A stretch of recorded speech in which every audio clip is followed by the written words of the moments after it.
శ్రీమాత్రే నమ. జయ గురు దత్తాత్రేయ నమ. ఈ వీడియోలో మనం మార్చి 30వ తారీఖు నుంచి మే 18వ తారీఖు మధ్యలో శని మరియు రాహులు కలిసి ఒకే రాశిలో సంచరించడం జరుగుతూ ఉంటుంది.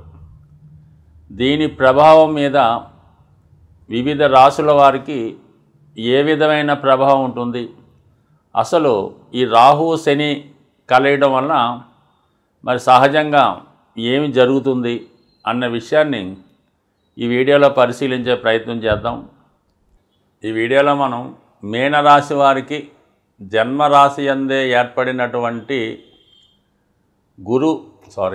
జన్మరాశి యందే ఏర్పడినటువంటి శని రాహుల కలయిక ఈ రాశి వారి మీద ఎటువంటి ప్రభావాన్ని చూపుతుంది అని పరిశీలించినప్పుడు మరి ఒక విధంగా వీళ్ళకి జన్మశని ప్రారంభమైనట్టు కామన్గా శని ప్రభావం వల్ల రాహు కూడా అక్కడ కొంతకాలంగా ఉంటూ మొత్తం ఆ రాశి వారిని తన స్వాధీనంలోకి తీసుకోవాల్సింది రాహు. అంటే మొత్తం మీద ఆత్మకారకుడిగా ఎక్కువ దూరం అదే రాశిలో సుమారుగా ఓ 15-16 నెలలు బట్టి ఉన్నాడు కాబట్టి మొత్తం రాహు యొక్క ప్రభావానికి మీనరాశి వారు లోనై ఉంటారు. అంటే రాహు యొక్క ప్రభావం అంటే ఏం లేదు, కొద్దిగా అత్యాశ కలిగిస్తూ ఉంటాడు, వారిని వారు ఎక్కువ ఊహించుకుంటూ ఉంటారు, ఏ పని చేద్దామనుకున్నా కూడా బ్యాక్ డోర్ ద్వారా ప్రయత్నం చేస్తూ ఉంటారు.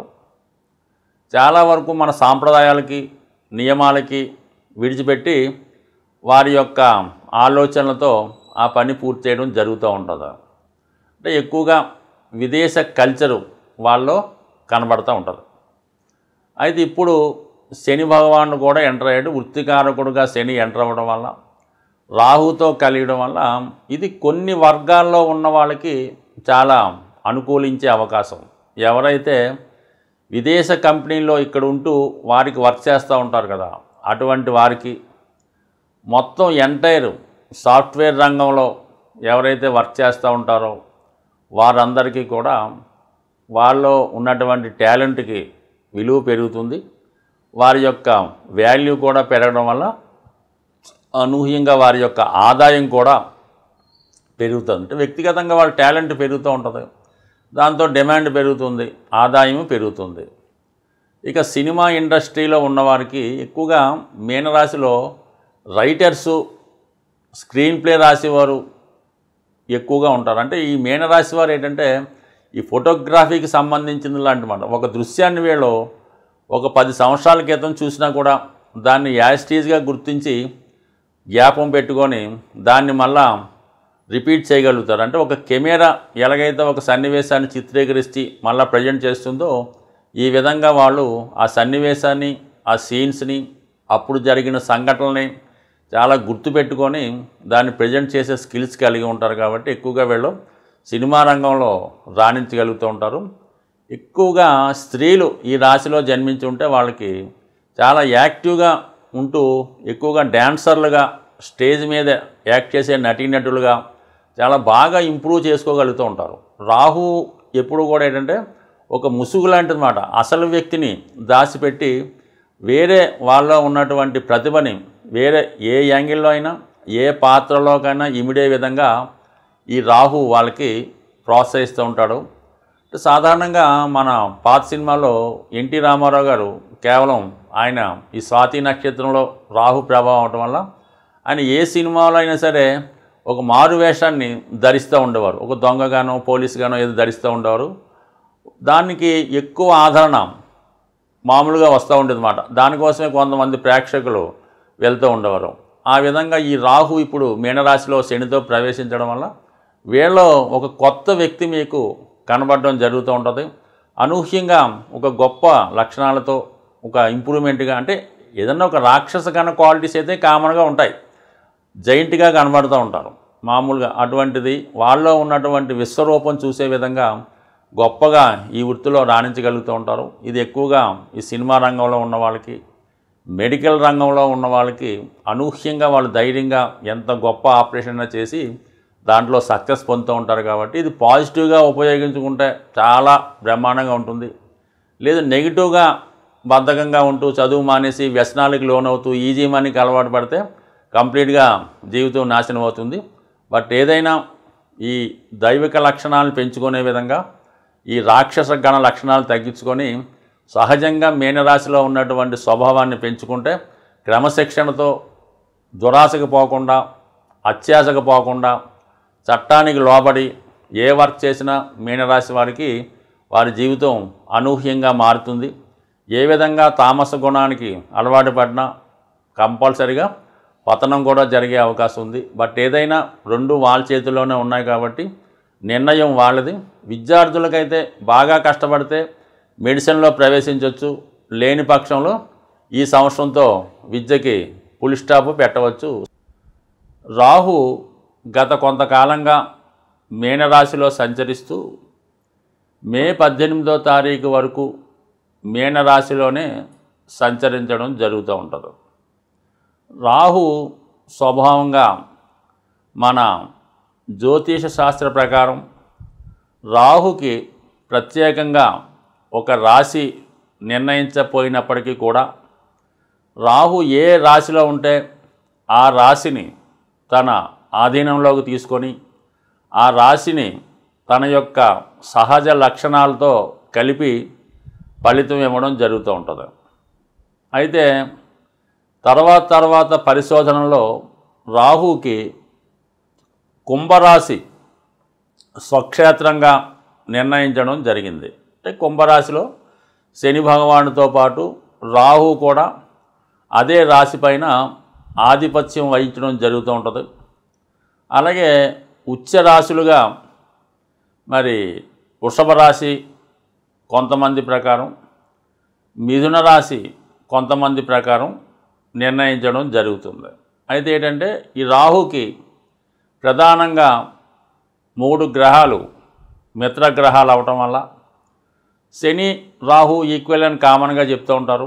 అలాగే శుక్రుడు బుధుడు కూడా ఈ రాహుగ్రహానికి మిత్రగ్రహాలు అవటం వల్ల, అలాగే రాహుకి శుక్రుడు గురువుతో సమానం, అలాగే బుధుడు కూడా ఇద్దరు కూడా గురు శిష్యులు లాంటి వాళ్ళు కాబట్టి ఈ రాహు శుక్ర బుధులతో కలిసి ఉన్న వారి యొక్క రాశుల్లో ఉన్నా కూడా తన యొక్క శుభ ఫలితాలు ఇవ్వడం జరుగుతూ ఉంటుంది. అంటే మిత్రగ్రహాలతో కలిసినప్పుడు సహజంగా రాహుకి శుభ ఫలితాలు అంటే మామూలుగా అది ఒక విధమైన అంటే తామస గుణం లక్షణాలతో కలిగి ఉంటాడు రాహు. అంటే సాధారణంగా రాహు ఇచ్చే ఫలితం ఎలా ఉంటుందంటే అక్రమ న్యాయ సంబంధంగా లేకపోవడం, అక్రమ పద్ధతుల్లో వెళ్ళడం, అలాగే చట్టానికి లోబడకుండా దాన్ని అధిగమించడం, అలాగే బ్లాక్ మార్కెట్టు, స్మగ్లింగు, తర్వాత వ్యభిచారం, మద్యపానీయం, వావి వరుసలు లేకుండా ప్రవర్తించడం, ఇవన్నీ ఏదైతే మన సంస్కృతికి సాంప్రదాయానికి విరుద్ధంగా ఉంటాయో అవన్నీ కూడా రాహు దానికి ఇవ్వడం జరుగుతుంటుంది. అయితే మంచి టెక్నాలజీ కలిగి ఉంటాడనమాట. చాలా చిన్న టెక్నిక్తో ఎంత పనైనా సాల్వ్ చేసే విధంగా ప్రస్తుతం ఉన్నటువంటి సాఫ్ట్వేర్ రంగానికి, కంప్యూటర్ రంగానికి కూడా రాహువే కారణం అవుతుంటాడు.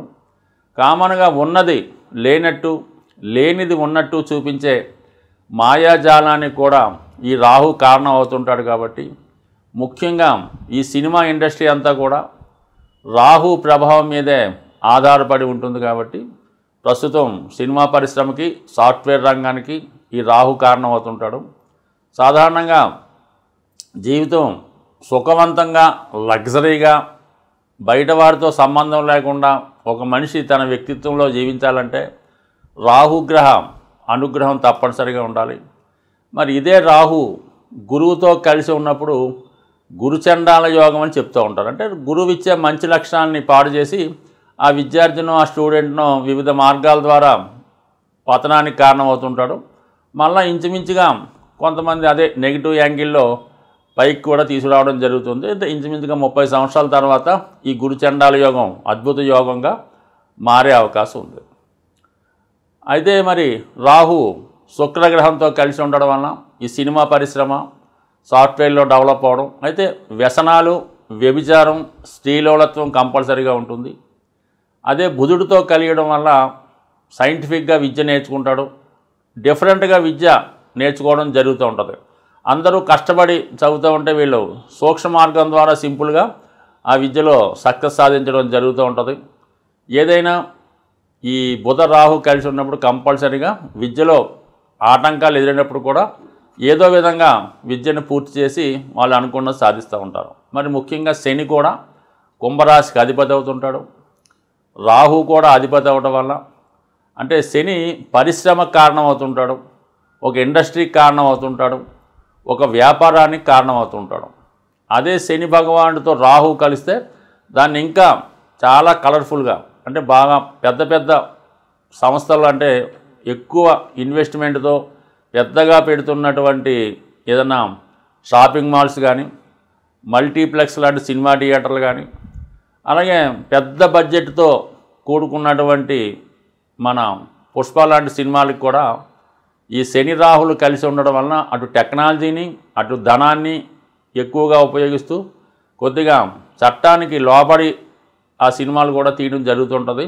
మొత్తం మీద ఏంటంటే హై బడ్జెట్ చిత్రాలకి, పెద్ద పెద్ద పరిశ్రమలకి, అలాగే సాఫ్ట్వేర్ రంగంలో బాగా ఇంప్రూవ్మెంట్కి, అలాగే కష్టపడకుండా కొద్దిపాటి శ్రమతో నెలకి 10 లక్షలు 20 లక్షలు సంపాదించినటువంటి ఉద్యోగస్తులకు కూడా రాహు కారణమవుతుంటాడు. శని రాహులు మిత్రగ్రహాలు అవటం వల్ల రెండూ కూడా కుంభరాశి ఆధిపత్యం వహిస్తూ వాటికి ధనస్థానం అయినటువంటి మన మీనరాశిలో కలిసి ఉండడం అన్నది ఇది కొత్తగా ఇండస్ట్రీ స్థాపించాలన్నా తనను తాను ఇంప్రూవ్మెంట్ చేసుకుంటూ తన టాలెంట్ను రుజువు చేసుకొని ఎక్కువ ఫైనాన్స్ సౌకర్యంతో ఏదైనా ఒక పరిశ్రమ స్థాపించాలనుకున్న వాళ్ళకి, వ్యాపారం చేద్దామనుకున్న వాళ్ళకి, ఒక సినిమా తీద్దామనుకున్న వాళ్ళకి అంటే ఒక ధైర్యంతో కోటాను కోట్లు ఇన్వెస్ట్ చేసే పరిశ్రమలకి, వ్యాపారానికి కూడా ఈ 2 గ్రహాలు కారణం అవుతున్నాయి. కాబట్టి మరి ఈ రాబోయే మార్చి 30వ తారీఖు నుంచి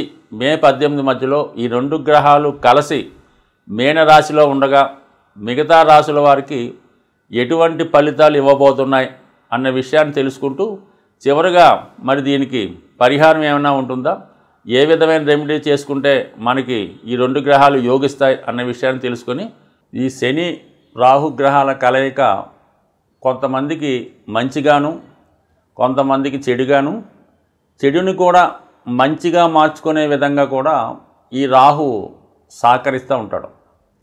అయితే ఈ శని రాహులకి పరిహారం ద్వారా వారిని పాజిటివ్గా మార్చుకోవడానికి సులభమైనటువంటి మార్గాన్ని మనకి ఈ శాస్త్రాన్ని అందించినటువంటి పెద్దలు ఒక హింట్ ద్వారా చెప్పడం జరిగింది. అసలు జ్యోతిష్ శాస్త్రం అంతా కూడా రహస్యమైనది.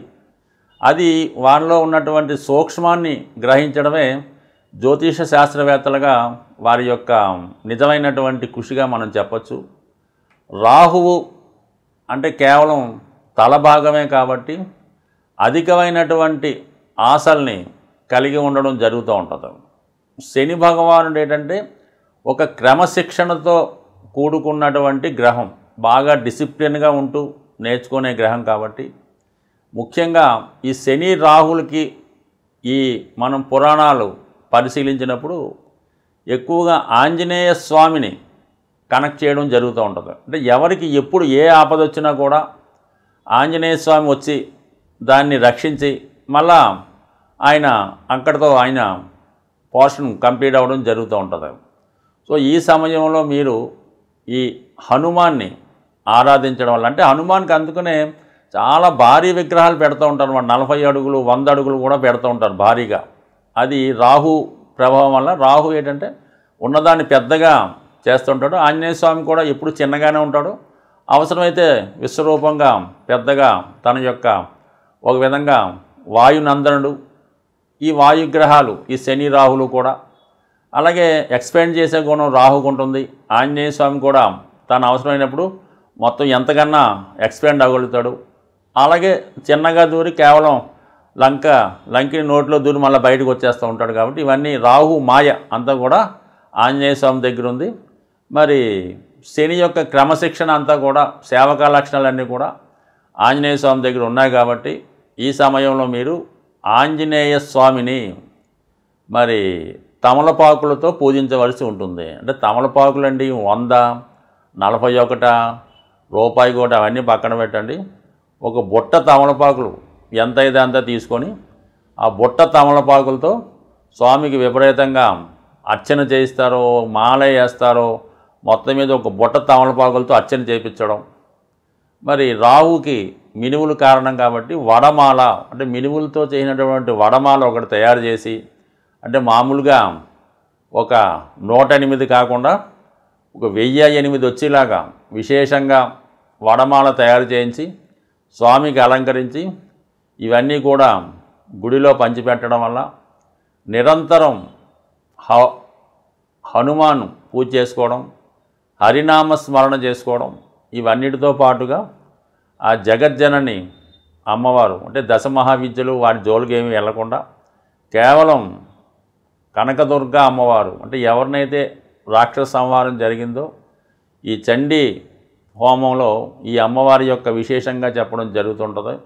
ఇంకా విపరీతమైన ఇబ్బందుల్లో ఉన్నవాళ్ళు ఈ చండీ హోమం పాల్గొనడం వల్ల, చేయించడం వల్ల, శ్రద్ధగా ఆ చండీ హోమాన్ని వీక్షించడం వల్ల ఏదైనా ఒక పుణ్యక్షేత్రంలో జరిగినటువంటి చండీ హోమానికి ఎక్కువ విలువ ఉంటుంది. అలాగే ఏదైనా ఒక పవిత్ర దేవాలయంలోనో ఒక గోశాలలోనో చేస్తున్న దానికి ఎక్కువ విలువ ఉంటుంది. మరి కొంతమంది అవకాశం ఉన్నవాళ్ళు దాన్ని భరించగలిగే శక్తి ఉన్నవాళ్ళు అంటే పూర్తిగా ఉంటేనే మీరు ఈ చండీ హోమాన్ని మీ యొక్క గృహంలో చేయించుకునే ప్రయత్నం చేయండి. దానికి తగు విధంగా అంటే చండీ హోమం మీ ఇంట్లో చేస్తున్నారంటే అదేదో తూతు మంత్రం అని మాత్రం మీరు అనుకోవద్దు.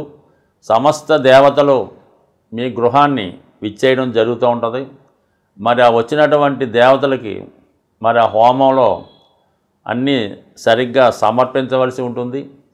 చేస్తున్నటువంటి హోమాన్ని చేసినటువంటి అధికారులు కూడా కరెక్ట్గా దాన్ని నిర్వహించవలసి ఉంటుంది. కాబట్టి బాగా సౌకర్యాలు ఉంటూ పెద్దగా మనం చేయించగలం అంటేనే చేయించుకోండి. లేని పక్షంలో ఏదైనా దేవాలయంలో చేస్తుంటే అందులో మీరు పార్టిసిపేట్ చేసుకోండి.